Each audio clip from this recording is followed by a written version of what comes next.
Avec 7 ouvrages publiés en un peu plus d'1 an, voilà la petite maison d'édition iLatina basée en Béarn, dans le grand bain de la BD hexagonale.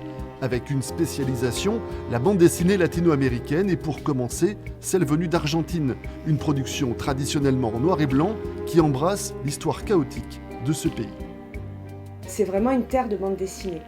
À l'époque des années 70, où nous ici, on avait des revues et l'explosion de la bande dessinée, il se passait la même chose là-bas en Argentine. Donc il y a un foisonnement d'auteurs de qualité qui sont relativement peu connus en France et que nous on essaie de faire connaître.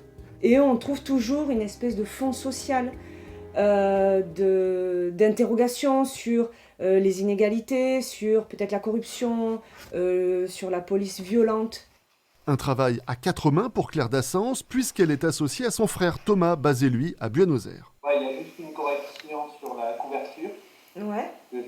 Installé en Argentine depuis une vingtaine d'années, il connaît parfaitement le milieu de la BD et les auteurs, et le travail d'iLatina, qui a choisi de commencer à publier des classiques argentins, a été très bien reçu là-bas.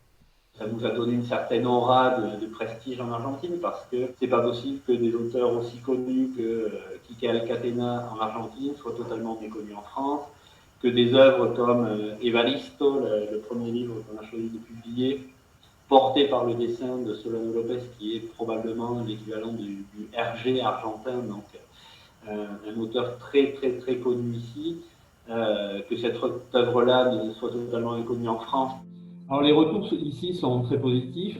D'autant que le travail commence à payer en France, Bolita, qui suit le quotidien d'une jeune bolivienne employée en Argentine, vient d'être sélectionnée pour le prix du Polar au prochain festival d'Angoulême.